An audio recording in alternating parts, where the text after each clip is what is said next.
Hey, hello, leaders. Hey, this is Paul Grau, and welcome back to Run to Your Leadership Challenges. So, today I titled this podcast Last Lesson from My Raccoons. And, you know, if you've been listening to the podcast, we got baby raccoons back last June of 23. And we raised them they were about 5 or 6 weeks old when we got them. Their mama had been run over by a car and killed. So we adopted these two raccoons and we raised them inside until they were about 7 months old almost. And it got to the point where a lot of people keep raccoons, and we're in Arkansas. So this is one of the states that it's legal to keep raccoons. But the people who keep them usually say, you got to get them fixed because if you don't, they'll get real aggressive, especially in mating season. And we were like, do we want to? Do we not want to? And they're a lot of work. I'll tell you that right now.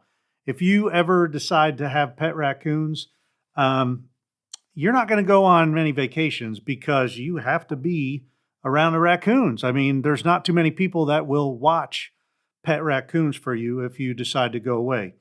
And they're pretty destructive inside the house. We had them corridored off to one room in the house, and they dang near tore that room apart. And it was pretty funny. I mean, we tried everything to keep them off the bookshelves, and they would find a way to climb up whatever. So just picture yourself having a toddler that could crawl to the ceiling. That's kind of the way it is when you got raccoons in your house. So anyway, this last lesson that I learned from them was to be authentic. You have to be yourself. And the reason I say that is because we released them the Friday after Thanksgiving, or commonly referred to as Black Friday. And it was about an hour before dark. We took them out in the backyard, and we live in a very wooded area. So we took them out back.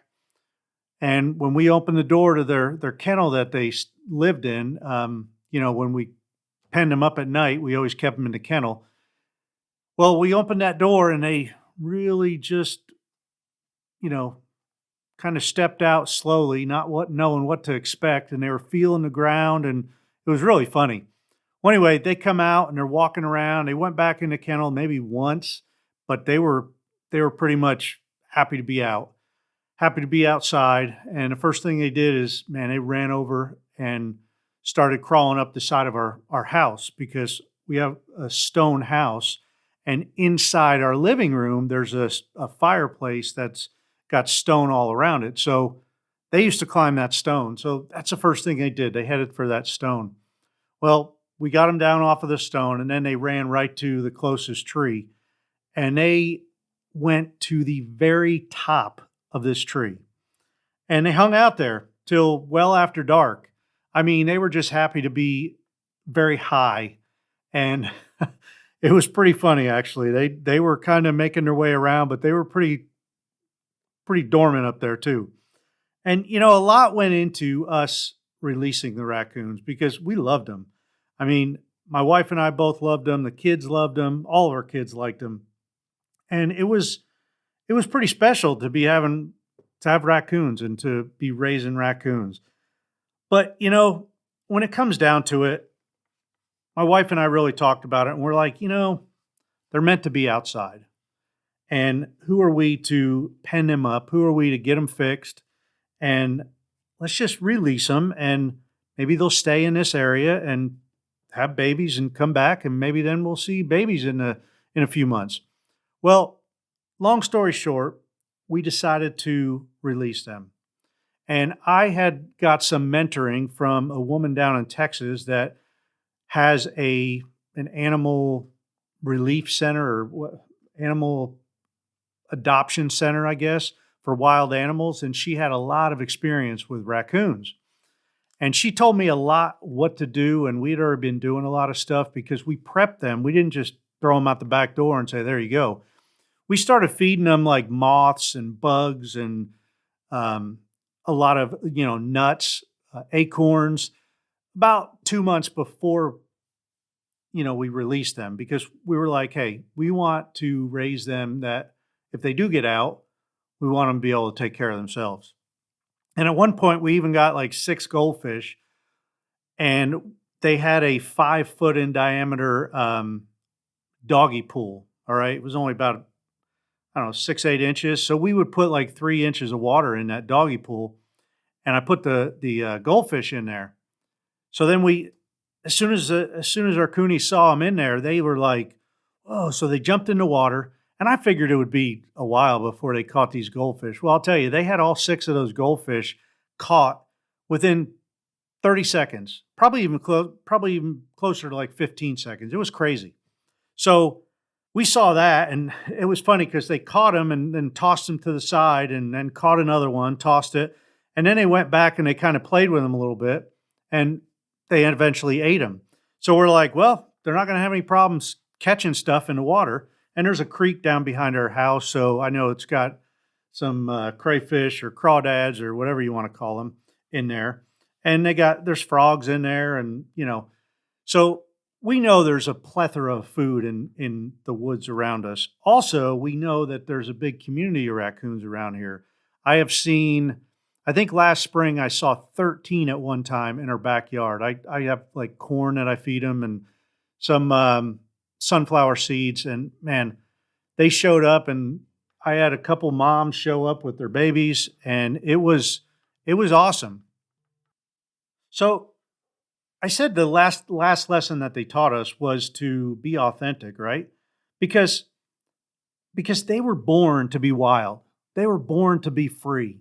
And when it comes right down to it, as fun as it was to have them inside, man, they were a handful. Like I said, they would tear stuff up. It was like they were trying to get through the walls to get outside, even though I don't think they would because we had stone walls. So they would eventually hit stone. But man, they were pretty busy to say the least.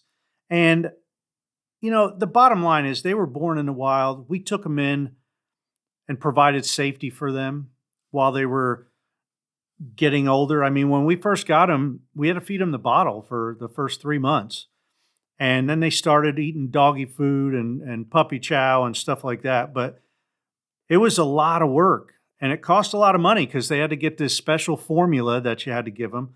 Plus, we took them to the vet for their shots and whatnot, and that cost a fortune because they're considered an exotic pet. So as soon as we walked in the door, it was like, oh yeah, that's an extra $500 right there just for walking in the door. And it was like, what?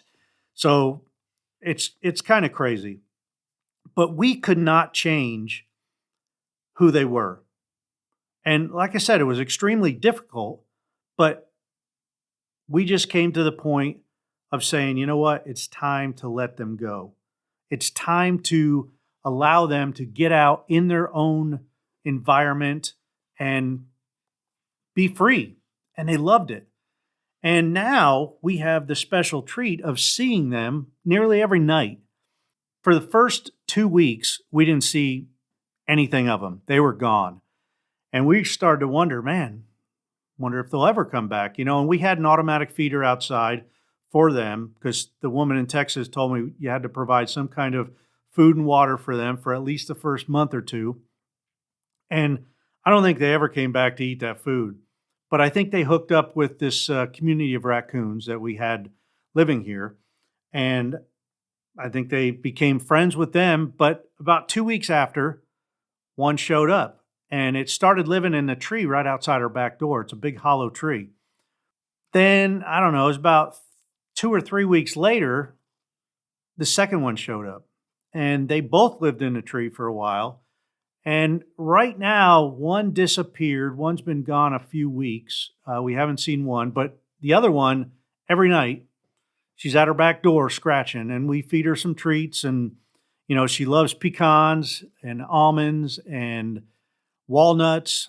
So we don't give her a whole lot. We give her, a handful just about every day. And she still likes mini marshmallows. That's like one of their favorite treats. And we still give them dog chow, like puppy chow, and sunflower seeds, I think. But anyway, we don't feed them a lot because we don't want them to get dependent on us. but we feed them just a little bit, give them some treats. We still let them come inside. They come inside, they hang out for a little while, and then they're ready to go out. So we let them out. So we had them trapped. We really did. If they stayed inside, they would never be able to live up to their full potential. They would never be able to be what they were meant to be. And that's wild animals, live and free and climbing trees and, doing whatever they do. So I really want to ask you, are you trapped in a place where you can't thrive and be your best? If so, maybe it's time for you to start thinking about transitioning. Maybe it's time for you to start thinking about, hey, what do I need to do to make the current place I'm at better? Or what do I need to do to, maybe be relocated in my current job? Maybe I need to hire a coach. Maybe I need to work with somebody, but maybe I need a whole new job altogether.